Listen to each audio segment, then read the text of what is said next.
Bonjour à tous, merci d'être là. Alors aujourd'hui, je vais vous parler de la reprise en main de l'expérience client. Alors ça recouvre 4 sujets. D'abord, choisir le cadencement de la reprise d'activité en fonction de contraintes, sanitaires qui vont les encadrer. Le deuxième point, c'est d'adapter les parcours, voir s'il est nécessaire d'inventer des nouveaux parcours clients et de nouveaux services pour les périodes de transition et même au-delà. Le troisième sujet, c'est d'adapter son modèle opérationnel en conséquence, notamment se préparer à accélérer la digitalisation sans renoncer pour autant à la relation humaine. Et le quatrième, c'est de se réinterroger sur son ambition en matière d'expérience client. Est-ce que la stratégie d'expérience client, les orientations définies, les objectifs fixés avant la crise ont toujours un sens dans le nouveau contexte, ou est-ce qu'il faut les revoir un peu, beaucoup, ou alors de fond en comble? Est-ce qu'il faut modifier le fond des parcours clients ou juste accélérer la mise en œuvre de ce qui était déjà dans les cartons? Bon, évidemment, les réponses seront différentes d'une entreprise à l'autre. Alors, l'invitation que vous avez reçue, elle parlait de réinventer vos choix. Ça peut faire peur, il ne faut pas. Inventer, on a choisi ce mot-là parce qu'inventer, c'est innover pour s'adapter à la nouvelle réalité générée par la crise. Mais inventer, surtout, c'est faire, c'est pas seulement imaginer ou designer. Ça intègre l'exécution. Et la précision de l'exécution et son agilité vont compter au moins autant que la qualité de l'invention pendant la période de crise. Il y a une étude publiée en début de semaine qui a montré que dans la distribution alimentaire, 17% des consommateurs français qui ont essayé de se mettre au drive ou à l'e-commerce pendant cette période de confinement n'y sont pas parvenus. Par manque d'accessibilité physique ou technique, par saturation des sites, par abandon de panier, etc. Donc la solution imaginée a été très bonne sur le papier, mais l'exécution a fait défaut, au moins pour presque 20% de ses clients. On parle donc d'inventer, on parle même de réinventer vos choix. Alors, quels choix? C'est les points que vous avez à droite. C'est choisir les sujets sur lesquels vous allez décider ou être obligé de réinventer les choses. C'est choisir jusqu'où vous irez dans la réinvention. Ça peut être des ajustements ou des bouleversements profonds. Ça peut, réinventer, c'est pas forcément, bien sûr, tout refaire de fond en comble. Vous choisirez parfois d'adapter à la marge. Par exemple, il est probable que beaucoup d'entre vous, vous pourrez être obligé de revoir en profondeur les parcours en point de vente et choisir de n'adapter qu'à la marge certaines demandes d'assistance au téléphone. Et puis, il faudra choisir aussi le degré de pérennité de ce que vous allez inventer. C'est-à-dire, est-ce que les nouveautés que vous allez mettre en œuvre, elles sont destinées à durer le temps de la crise, ou est-ce qu'elles s'inscriront de manière pérenne dans vos modes de fonctionnement? Voilà. Donc, nous avons annoncé dans l'invitation 10 sujets d'expérience client. Alors, pourquoi 10? Ça fait beaucoup, mais 10 sujets qui sont mis sous tension par la crise. C'est sur ces sujets qu'il va falloir réinventer un certain nombre de choix. Pour le moment, je me contente de les lister. Je préciserai certains d'entre eux dans quelques minutes. Il y a 5 sujets à gauche qui sont plutôt des sujets vraiment de réinvention de l'expérience client, l'ambition d'expérience client, réinventer les parcours, réinventer les services, les usages, réinventer l'accompagnement de vos clients en difficulté, réinventer vos actions de responsabilité sociétale. Voilà, donc là, on est vraiment dans le domaine pur de l'expérience client. Et puis, à côté, vous avez 5 sujets mis sous tension et qui relèvent plutôt de l'adaptation du modèle opérationnel, donc la stratégie omnicanale, la digitalisation, l'articulation du digital et de l'humain, l'accessibilité aux services, et puis le dispositif d'écoute et de pilotage. Alors, on n'aura pas forcément le temps de tout voir, mais faut juste voir, c'est pas une liste à l'après-vert. Hein, ça nous rappelle juste que cette crise met sous tension tous les grands choix d'expérience client et que potentiellement, on est susceptible d'avoir à travailler sur tous ces sujets. Pas forcément, bien sûr. Il y a d'autres sujets, 2 autres sujets majeurs qu'on n'abordera pas vraiment aujourd'hui, mais pourtant qui sont des points d'appui, voire des socles pour tous ces sujets. Il y a la connaissance client d'un côté. C'est sur le sujet, la crise risque d'être un révélateur un peu douloureux pour ceux qui connaissent trop peu leurs clients. Ceux qui ne savent de leurs clients que ce qu'ils ont comme produit ou service, mais qui ne savent pas qui ils sont, ce qu'ils font, pourquoi ils les contactent, ce dont ils ont besoin. Voilà. La capacité à capter et analyser les datas utiles pour connaître et personnaliser les services et l'accompagnement client, pour nous, ça sera un des sujets majeurs de la période à venir, mais j'en parlerai un petit peu, mais pas trop aujourd'hui. Un autre sujet dont je ne parlerai pas et qui pourtant est très important, voire probablement, pour être honnête, plus important que l'expérience client dans les prochaines semaines, c'est l'expérience salariée. Ce n'est pas un discours de pure convenance, hein, c'est de pur pragmatisme en fait, parce que la protection physique des salariés, c'est un préalable à la reprise d'activité, par exemple. L'efficacité de la reprise, elle va dépendre largement des dynamiques collectives qu'on arrivera à créer en interne à travers l'expérience salariée. Ça sera forcément des dynamiques locales, donc elles reposeront forcément en grande partie sur le management de proximité. Voilà, donc l'expérience salariée, c'est un sujet absolument prioritaire, c'est le fondement des autres. J'en parlerai pas aujourd'hui parce que ça mériterait un long développement. Pour ceux que ça intéresse, je vous invite à participer à 2 webinaires la semaine prochaine, les 6 et 7 mai, avec une grande spécialiste du sujet, Noémie Royer. Et puis le témoignage concret d'Arnaud Ziliox, qui est le président du groupe Noventia et qui a gagné 2 ans de suite la place de numéro 1 au Great Place to Work. Donc le retour d'expérience est intéressant forcément dans ces contextes. Alors, maintenant le vif du sujet. Voilà, on va parler de réinventer les choix, de se poser un certain nombre de questions en termes d'expérience client. Donc, d'abord, de quoi on doit partir pour faire les bons choix, pour reprendre la maîtrise de l'expérience client et faire les choix aussi éclairés que possible. En fait, il faut sans doute déjà savoir d'où on part et dans quel état le confinement de vos clients et de vos personnels, dans quel état ça a laissé votre expérience client. Donc, c'est à partir de ce point de situation que vous pourrez réinterroger vos objectifs et vos priorités. On a regardé un peu ce qui se fait à droite, à gauche, que les gens commencent à préparer. J'ai noté 2 bonnes pratiques à partager là-dessus. Il y a l'idée de faire un point de situation, tout simplement. Et puis, il y a l'idée de faire un SWOT. Bon, le point de situation, visiblement, les gens commencent à s'orienter vers un point de situation qui intégrerait 3 sujets. Un premier sujet, ce serait d'avoir une vision, bien sûr, du niveau de satisfaction de vos clients durant le confinement. C'est leur satisfaction sur les sujets habituels et leur satisfaction sur ce que vous leur avez fait vivre spécifiquement pendant la crise. C'est ce qui vous aidera à cadrer vos enjeux et à voir si vous allez, dans les mois à venir, devoir chercher avant tout à maintenir un niveau d'excellence que vous auriez atteint durant la crise, et c'est le cas d'un certain nombre d'entreprises. Ou alors si vous allez devoir vous battre, par exemple, pour renouer avec le niveau de satisfaction que vous aviez avant la crise. Ça change tout sur la tonalité de votre ambition d'expérience client. Le deuxième sujet qu'il faudrait prévoir et que certains commencent à prévoir, bien sûr, dans le cadre du point de situation, c'est de faire un point très factuel sur ce qui a changé durant le confinement en matière d'expérience client. Concrètement, ça veut dire ce que les clients ont pu continuer à faire comme avant et ce qu'ils n'ont pas pu faire ou ce qu'ils ont dû faire différemment. De ce point de vue-là, votre cartographie des parcours clients sera l'outil opérationnel de référence. C'est cette cartographie qui va vous faciliter ou pas votre travail les semaines à venir pour adapter en continu les parcours à l'évolution des contraintes sanitaires notamment. Je vous présenterai bien sûr tout à l'heure pas mal d'exemples d'entreprises et de ce qu'elles prévoient de faire en matière de reprise d'activité, dans les points de vente fermés durant la crise notamment. Et vous verrez, c'est un travail de dentelle. Le président d'Yves Rocher a publié hier un article dans Les Échos qui explique que le travail qu'il a fait pour pouvoir réouvrir ces centaines de points de vente le 11 mai. C'est assez passionnant, je vous invite à le lire. Je vous en parlerai un peu tout à l'heure. Le troisième et dernier point qu'il faut intégrer dans le point de situation, c'est bien sûr un retour d'expérience des enseignements qu'on peut tirer de la période de confinement. D'abord les réussites, parce que visiblement, il y en a eu beaucoup. Donc, on a réussi des choses, il y a des causes à trouver. Voilà, est-ce qu'on peut pérenniser certaines règles de fonctionnement, de gouvernance interne qui ont permis à beaucoup d'entreprises d'être beaucoup plus agiles pendant cette période de confinement qu'en temps normal? Donc, comment on peut conserver ces acquis? Bon, évidemment, dans un retour d'expérience, il y aura aussi la vision des échecs et de leurs causes et ce qu'on peut en tirer pour l'avenir. Rappelez-vous la grande distribution alimentaire qui a échoué au moins pour un point, c'est-à-dire la capacité à accompagner 17% des Français à passer à l'e-commerce.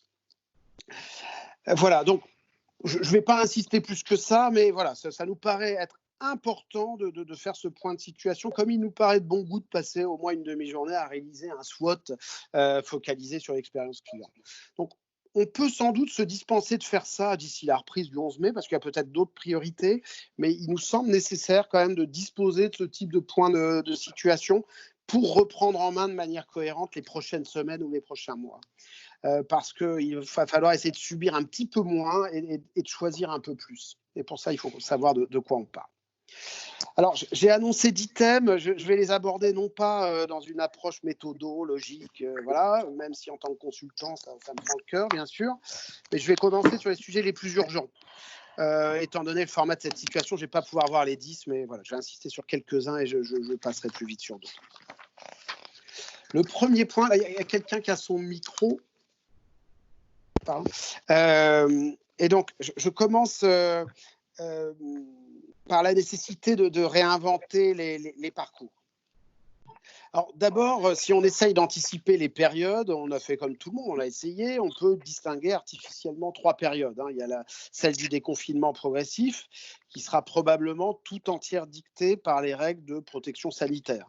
C'est celle durant laquelle salariés et clients vont apprendre à vivre avec ces règles de protection, celle durant laquelle le triptyque masque, gants, gel hydroalcoolique, ça va être notre meilleur ami. Et le plexiglas, ça va devenir notre matière préférée. Donc c'est le règne du sans contact. Et là, le travail d'anticipation des parcours, là-dessus, ça va consister à adapter avec agilité et méthode, bien sûr, les parcours clients aux exigences du sans contact. Ça crée des enjeux très particuliers en matière de relations clients, si on y réfléchit. Il y a un de mes collègues, Kevin, pour pas le nommer, qui a trouvé une jolie formule qui me disait l'un des enjeux principaux à très court terme, ça va être de faire percevoir le sourire derrière le masque. Le sourire derrière le masque, je trouve que c'est une belle image des enjeux en termes relationnels qui nous attendent dans les prochaines semaines. Dans la seconde période ou la deuxième période, la période qu'on a appelée transitoire, on sera peut-être un tout petit peu plus libre de nos mouvements, mais durant cette période, ces règles sanitaires auxquelles on aura commencé probablement à s'habituer, elles continueront de s'appliquer. L'enjeu, ça sera de reprendre en main ce qu'on veut faire vivre à nos clients. Par exemple, pour les commerçants, il s'agira de trouver les moyens de redonner un peu de plaisir au shopping, plutôt que de continuer à considérer que c'est un moment d'angoisse que d'aller dans un magasin et qui doit être le plus bref possible. Ça sera évidemment un enjeu fort des commerçants. Et puis la troisième et dernière période qu'on a appelée la nouvelle normalité, c'est l'horizon. On ne connaît ni l'échéance ni le visage, et donc on est obligé aujourd'hui de penser ça sous la forme de scénario. Alors vous avez sans doute lu comme tout le monde les pistes évoquées, certains parient sur la mise en avant de l'intérêt collectif, d'autres soulignent un monde d'hypercommodité digitale sans contact, d'autres parient plutôt sur un renforcement du besoin de connivence, de proximité, voilà. Bon, c'est beaucoup d'hypothèses intéressantes, nécessaires. Il sera sans doute utile prochainement d'imaginer ce que seront les attentes et les comportements de vos clients en fonction de ces grands scénarios prévisibles. Mais voilà, pour cette dernière période, c'est pour le moment l'affaire des prospectivistes et des stratèges. Nous, on va se concentrer là plutôt à court terme sur le travail d'anticipation et de réinvention agile des parcours des premières phases, des premières semaines. Il y a déjà suffisamment de travail. Personnellement, je crois que ce travail, c'est avant tout affaire de méthode. Si on ne veut pas se laisser déborder et faire des choix hasardeux, si on ne veut pas risquer de laisser plein de trous dans la raquette parce qu'on a le nez dans le guidon, il faut de la méthode. Bon, là, évidemment, c'est le consultant qui parle. Mais en tout cas, il existe sur ces sujets tout un tas de méthodes à la fois agiles et robustes. Il n'y a pas de souci. Alors, à quoi vont ressembler ces parcours concrètement ? Ils devront, comme d'habitude, être simples et fluides. Ils devront être protecteurs, guidés, évolutifs, segmentés. Je vais beaucoup insister et beaucoup illustrer ce que veut dire être un parcours protecteur. Parce que dans les semaines qui viennent, et sans doute pour plus encore que quelques semaines, la protection sanitaire, elle va encadrer, elle va enrober l'expérience client. C'est elle qui va donner le ton, la couleur de l'expérience client. Si ça fonctionne, je vais vous passer un petit film qui dure 10 secondes. À quoi ressemble l'entrée dans un marché dans les pays déconfinés ?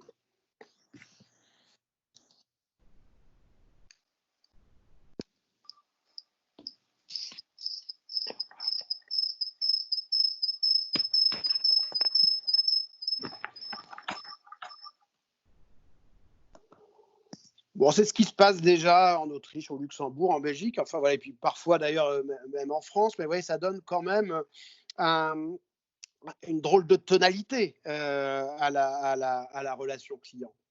Vous comprenez l'expression tout à l'heure, le sourire derrière le masque.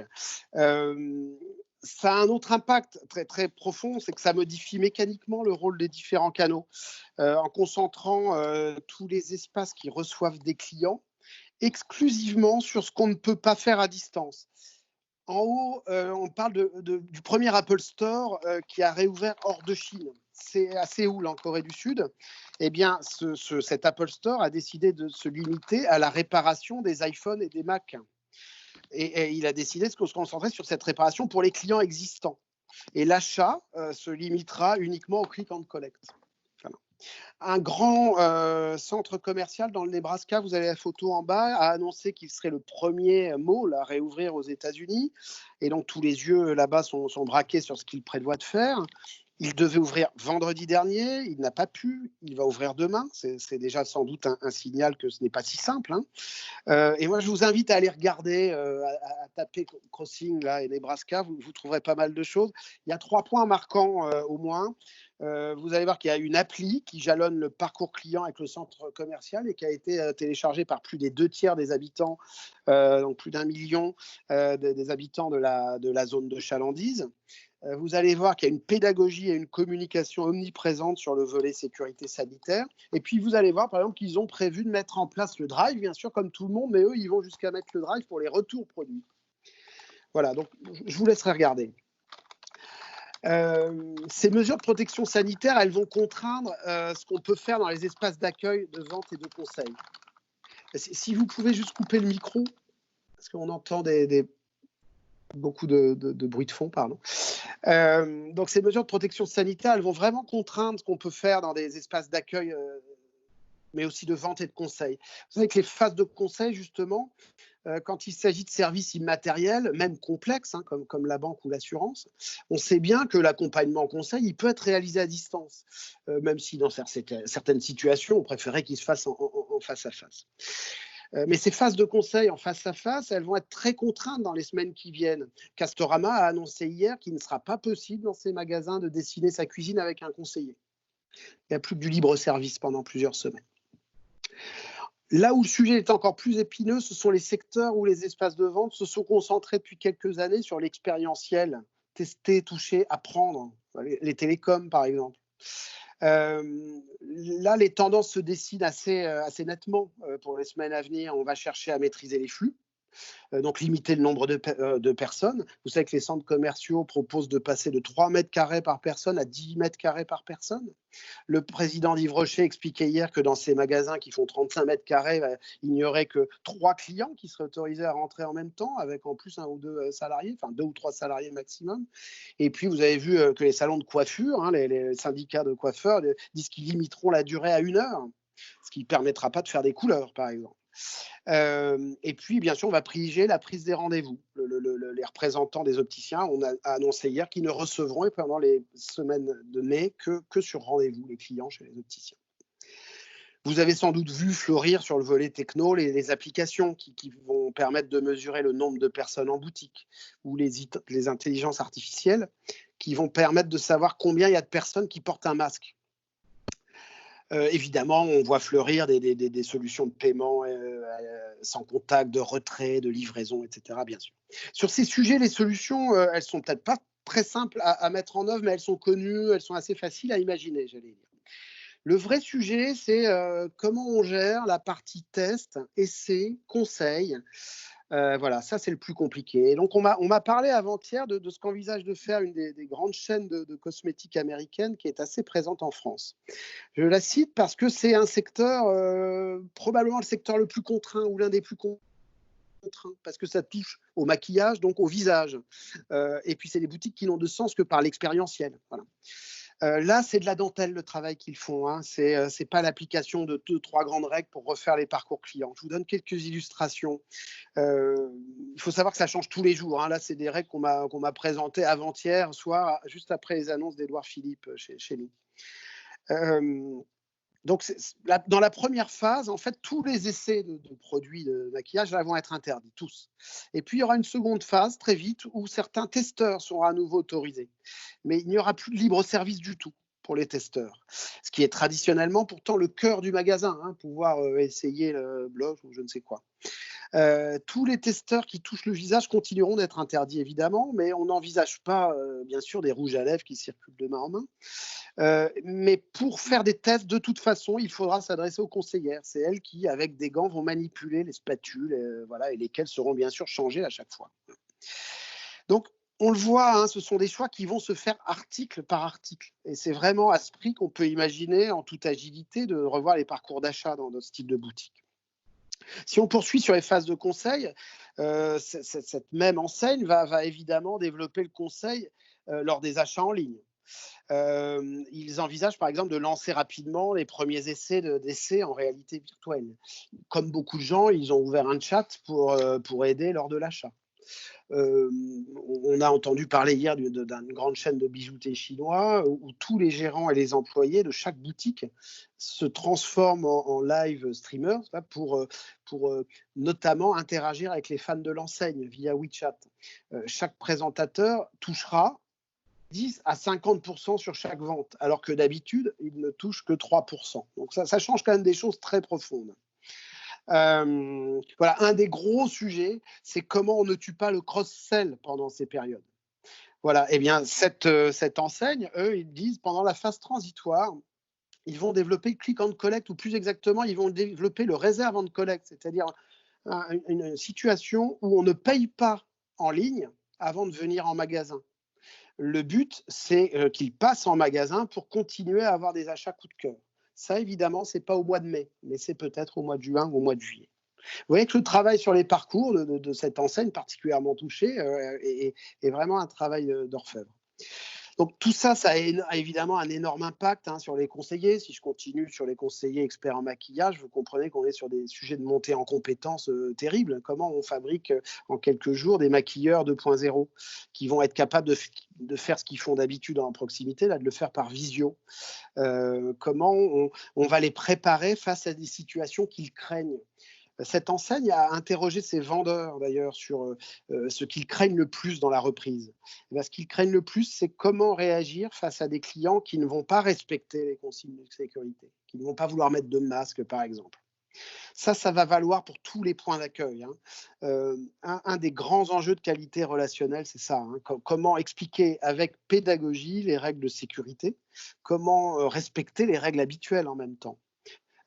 Une de mes collègues me racontait l'autre jour qu'un pharmacien avec lequel elle était en interaction parlait tellement fort derrière sa vitre en plexiglas qu'il cassait, sans même s'en rendre compte bien sûr, mais toutes les règles de confidentialité. Il hurlait derrière sa vitre pour être entendu. Ça, c'est des sujets opérationnels qu'il faut anticiper.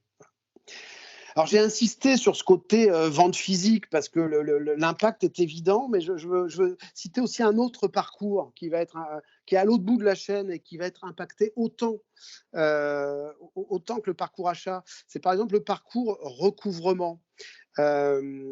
Comment gérer le recouvrement dans des périodes où on ne va pas pouvoir utiliser toutes les règles de coercition habituelles? Par exemple, couper le service. Aujourd'hui, la plupart des services essentiels, il est hors de question, évidemment, de les fermer, même si le client ne paye pas.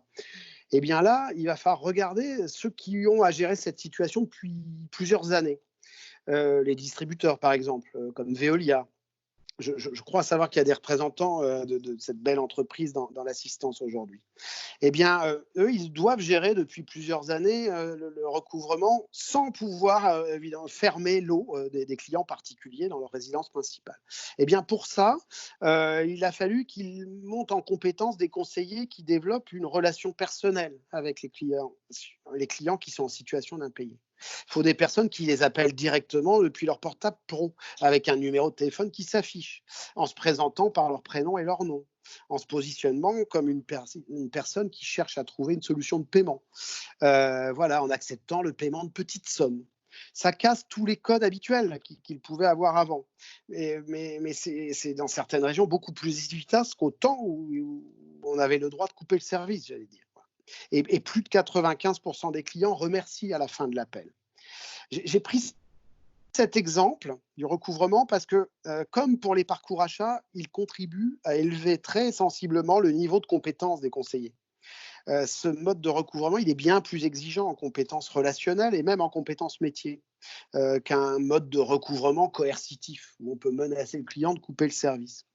Ce mode de recouvrement, dans certains métiers, ça pourrait quand même devenir le mode de recouvrement domino des prochaines semaines. Voilà, donc il est particulièrement intéressant, me semble-t-il. Je voudrais revenir sur un dernier mot sur l'évolution des parcours, c'est le mot parcours guidé. Je le disais tout à l'heure, parcours protecteur, parcours guidé. Parcours guidé, on l'a vu, hein, c'est la nécessité de protection sanitaire qui va donner sa teinte là, et ses contraintes à l'expérience client. Et les parcours clients vont être protecteurs. Et pour qu'ils puissent protéger, il va falloir guider les clients par la pédagogie, bien sûr, et l'accompagnement, mais aussi par la dissuasion. C'est vrai que la dissuasion en termes d'expérience client, ce n'est pas un mot qui a bonne presse, mais là, on ne va pas avoir le choix. C'est vraiment la fin de l'open bar. Hein. Donc, il va falloir dissuader les flux, 10 mètres carrés par personne, on l'a dit, dans les grandes surfaces. On voit bien que les agences bancaires ouvertes, aujourd'hui, elles privilégient le contact téléphonique hein, avec les conseillers d'agence. Il va falloir vraiment réfléchir aux politiques de dissuasion positive. Ça va devenir un must hein, pendant cette période qui s'annonce. Voilà. Ces parcours, bien sûr, ils doivent être aussi évolutifs. Hein. Il faudra choisir les règles d'exception qui durent quelques semaines ou quelques mois, par exemple les règles de recouvrement dont je viens de parler, et puis celles qui vont perdurer, s'inscrire dans le marbre. Voilà. Et puis, il va falloir segmenter davantage l'expérience client. Parce que pendant les périodes intermédiaires, il va sans doute falloir adapter les règles aux situations clients.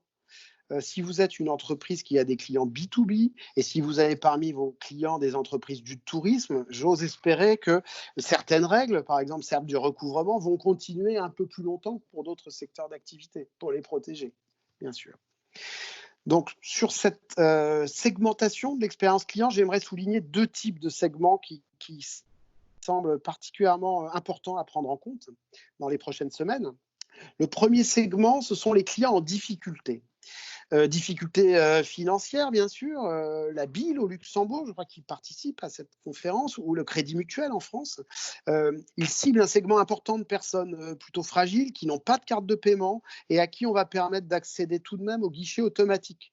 Ils ont mis en place une solution temporaire de e-retrait, où la personne va contacter par téléphone son conseiller bancaire qui va lui transmettre un SMS avec un code qui lui permettra d'avoir accès au guichet. Condition impérative pour qu'il puisse avoir accès à son argent et faire des courses, hein, tout simplement.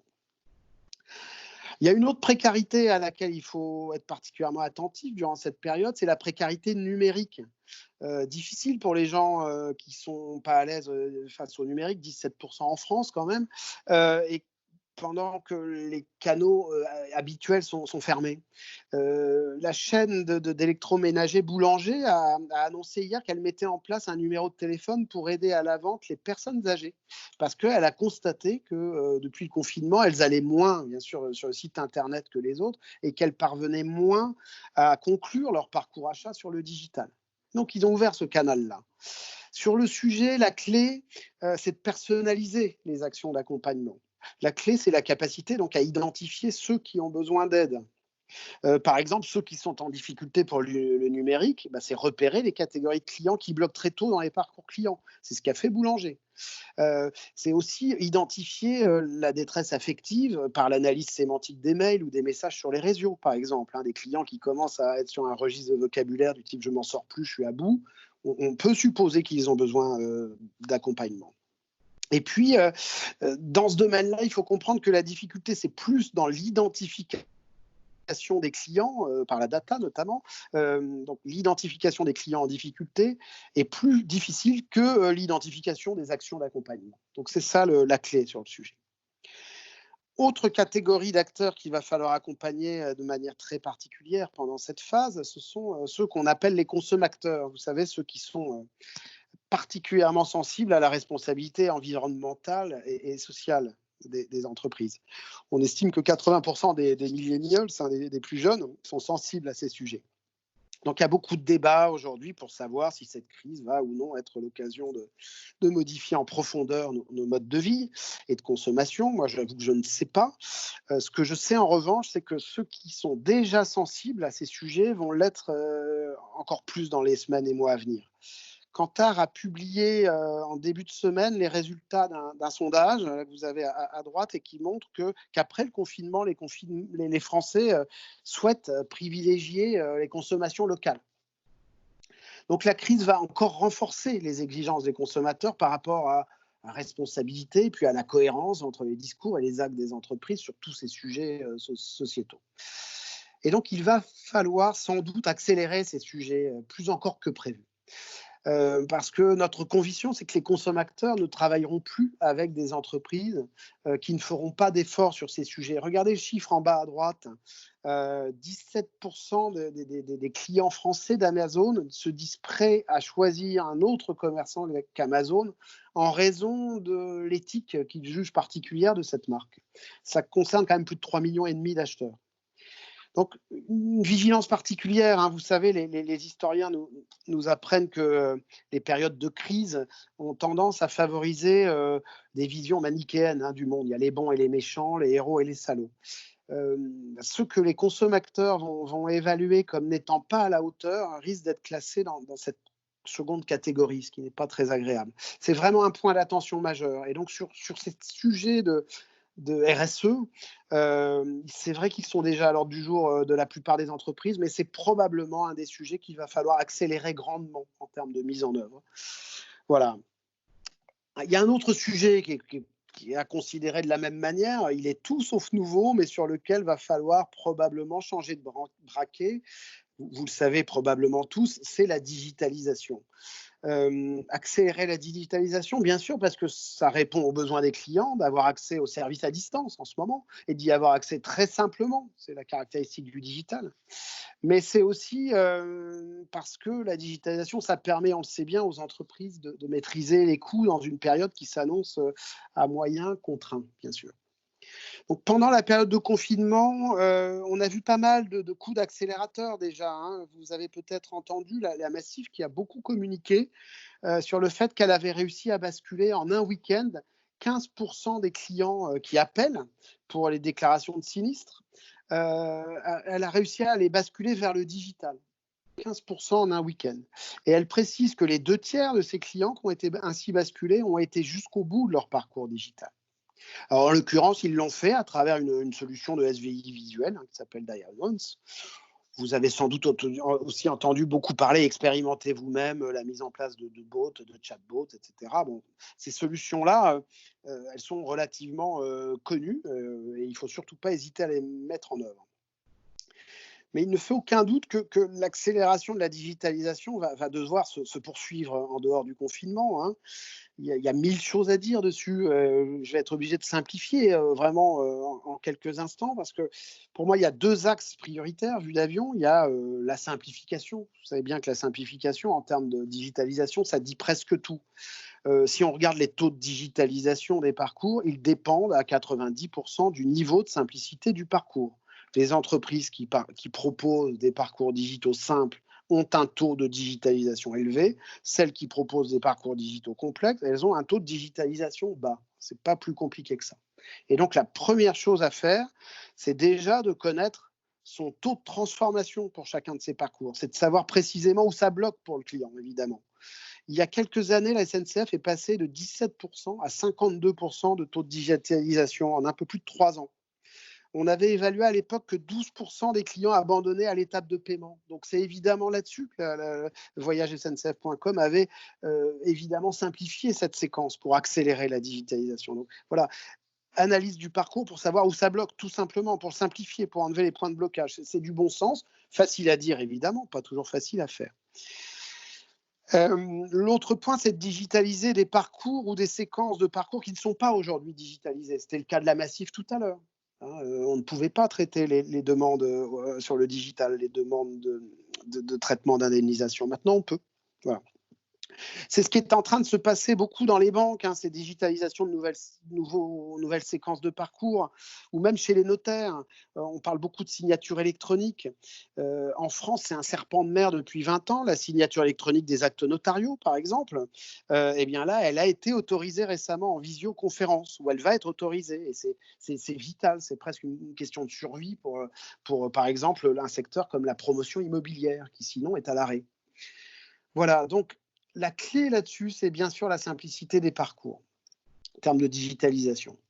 Bien sûr, la simplicité des parcours, elle est largement déterminée par la complexité des process ou des offres. Et c'est vrai que si on veut une offre de service qui génère un parcours simple, il faut que cette offre ait été conçue pour être simple. C'est le design de l'offre qu'il faut revoir, le design de l'offre de service. Et ce n'est pas forcément si compliqué d'ailleurs à faire, hein. Si on veut que les offres de services soient achetées en ligne, il faut rappeler qu'elles doivent être faciles à trouver, elles doivent être faciles à comprendre, elles doivent être faciles à choisir, elles doivent être faciles à commander, bien sûr. Et il y a des méthodes de conception et d'adaptation des offres qui permettent de faire ça assez rapidement. C'est une approche que chez nous, on appelle digital ready. Alors, regardez l'exemple affiché à gauche, voilà, Free, et regardez celui de droite. Eh bien, à gauche, le client qui lit ça sur son écran portable, il peut comprendre en un clin d'œil le prix final qu'il va payer, incluant notamment la location de téléphone. Sur la droite, il est obligé de calculer. À droite, il a besoin, le tarif pour le comprendre, que ce tarif soit commenté par un traducteur. Ce traducteur, ça s'appelle un vendeur. Voilà. Et donc, à gauche, le client n'a pas besoin de traducteur. Il peut acheter cette offre en toute autonomie. À droite, il a besoin d'un traducteur. Voilà. Donc là, il y a des adaptations, parfois simples, parfois plus complexes des offres pour pouvoir accélérer la digitalisation. Parce que si vous voulez accélérer la digitalisation et que vous avez des offres de services qui n'ont pas été conçues pour ça, il va falloir adapter ces offres. Sinon, ça sera un frein quasi insurmontable. J'en suis désolé. Il y a évidemment une seconde raison d'inventer des nouveaux services en ce moment, c'est de répondre à des besoins spécifiques de la période qui s'annonce, et d'y répondre si possible de manière différenciée par rapport à vos concurrents. Bon, ça, c'est la base du travail des marketeurs, bien sûr. Alors, accélérer le digital, bien sûr, et sans doute à marche forcée, à un rythme beaucoup plus rapide que prévu, mais accélérer le digital, bien sûr, sans renoncer à l'humain. On l'a vu à travers les exemples de l'achat et du recouvrement tout à l'heure, certains métiers vont devoir monter en compétences et le faire à un rythme accéléré, au rythme accéléré de la digitalisation, en fait. Et ça ne va pas être simple. Ce besoin de lien humain, même à distance, il va être renforcé dans la période qui vient. On sait bien que ce n'est pas seulement ni même principalement la complexité d'une demande qui fait qu'un client choisit de contacter un humain plutôt que d'utiliser un outil digital. C'est plutôt son degré de sensibilité émotionnelle qui compte pour le choix d'un humain. La période difficile qui s'annonce, elle devrait plutôt contribuer à augmenter ce besoin, qu'elle diminue. Le nombre de clients en difficulté, voire en détresse, risque de s'accroître. Et c'est bien sur ce point qu'il faudra répondre présent, sur l'accompagnement humain des clients. C'est cette articulation du digital et de l'humain dans un contexte d'accélération du digital qui est à repenser, en fait. Alors, l'orientation est connue, était déjà connue avant la crise. On voit bien déjà depuis plusieurs années qu'on a un mouvement symétrique entre la digitalisation et l'humanisation de la relation client. Ceux avec qui nous travaillons connaissent cette image. Elle matérialise notre conviction principale sur l'avenir de la relation client. Plus on développe l'autonomie digitale des clients, plus on a besoin en regard de valoriser les canaux humains en termes de compétences relationnelles, d'autonomie, de valeur ajoutée. Mais sur le sujet, bien sûr, c'est déjà pas si simple d'accélérer la digitalisation. Alors, il va être encore plus compliqué d'accélérer les transformations de compétences et les transformations culturelles des métiers de la relation client. C'est compliqué, mais on n'a pas le choix. Et donc, il faudra bien trouver les moyens d'être aussi agile dans les mois qui viennent sur ces sujets que durant les 6 semaines qui viennent de s'écouler. Certains qui participent à cette conférence ont su bouleverser, vraiment, bouleverser en quelques jours les comportements de leurs conseillers en recouvrement. C'est le cas de Veolia. Et d'autres ont su demander, c'est le cas d'Orange par exemple, à des conseillers commerciaux de traiter également des demandes qui relèvent de l'assistance technique. Ils ont su le faire en quelques jours. Donc, il y a des approches efficaces fondées sur des expérimentations, des logiques de labo, de test and learn. Ces approches, elles permettent de générer une succession de petits déclics qui accélèrent la transformation, même humaine. Parce que là, vraiment viser une lente transformation progressive des hommes, ce n'est pas envisageable si parallèlement vous y digitalisez à toute vitesse. Sinon, vous prenez le risque d'une dégradation sensible de la qualité de l'expérience client. À chaque fois qu'on digitalise la réponse à une demande client, il faudrait prévoir, au moins dans un premier temps, le relais humain, ne serait-ce que pour accompagner ceux qui, parmi les clients, auront du mal avec le digital. 17% des Français qui ont du mal, 42% des jeunes qui ne savent pas faire leur démarche administrative en ligne. Et puis évidemment, le point le plus important, c'est qu'un robot, un chatbot, un callbot peut bien traiter des demandes même techniquement extrêmement complexes, on le sait, mais il ne peut pas traiter des demandes humainement sensibles. Ou plutôt, il peut le faire, mais il est fortement déconseillé de le faire. Euh, Par exemple, lorsque vous avez besoin de votre banquier ou de votre assureur pour évoquer les problèmes de succession suite au décès d'un proche, je ne sais pas si vous auriez envie d'interagir avec un robot dans ces circonstances. Moi, non. Même si techniquement c'est possible, je n'en ai pas envie. Je préfère être en lien avec un humain. Voilà. Donc vous voyez que c'est toute la répartition du rôle des canaux, en fait, qui risque d'être repensée. Si j'ai sous les yeux ce schéma, c'est que je devais vous parler voilà, du fait que plus le digital accélère, plus l'humain lui-même doit évoluer rapidement. Et on voyait tout à l'heure qu'effectivement, des exemples de conseillers ou de vendeurs en boutique devaient devenir omnicanaux et qu'on avait parfois demandé aux collaborateurs des services clients, mais pas aux conseillers habituellement qui sont dans les boutiques. Et donc, les conseillers des services clients, eux, pendant la période qui vient de se passer, ils ont parfois développer leur polyvalence du fait de l'indisponibilité de certains de leurs collègues. En fait, il y a eu une réduction des frontières entre les métiers du face-à-face et les métiers de service client, qui sont souvent très étanches dans les entreprises. Voilà, je vais conclure sur le dernier point, parce que si on regarde tout ça, en fait, vous voyez que potentiellement, cette crise, elle va mettre en tension toutes les composantes de l'expérience client. Et vous aurez donc sans doute à vous réinterroger en termes d'ambition d'expérience client. Alors attention, hein, ça ne veut pas nécessairement dire qu'il va falloir tout bouleverser de fond en comble. Ça incite juste à se poser les bonnes questions en regard de la crise que nous traversons. J'ai mis 4 questions, 4 mots voilà, pour commencer très simplement le sujet. Et vous aider à challenger votre ambition d'expérience client d'avant-crise. Première question, c'est la prévenance vis-à-vis de vos clients. Tenait-elle une place prépondérante dans votre stratégie d'expérience client? La prévenance, ça doit tenir une place prépondérante. Donc, est-ce que le tenait déjà dans votre stratégie d'avant Covid? Si c'est le cas, parfait. Sinon, cherchez à lui faire un peu plus de place, parce que vous aurez très vite un premier crash test qui va venir sur le sujet, qui sera le niveau de pédagogie sur les règles de protection sanitaire. Et là, la prévenance, ça sera probablement la clé.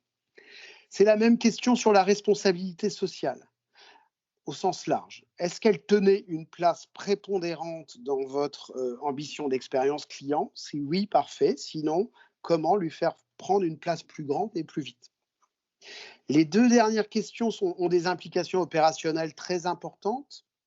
L'accessibilité, la question que je vous invite à vous poser sur l'accessibilité, c'est comment, malgré les contraintes du sans contact, préserver l'accessibilité des clients à vos offres de services et à vos canaux de relation. C'est toute la question de l'omnicanal et de l'évolution des services, bien sûr. Et puis la dernière question, c'est votre politique en matière d'expérience client. Est-ce qu'elle vous permettra de maintenir le bon équilibre entre le digital et l'humain? Je vous remercie de votre attention.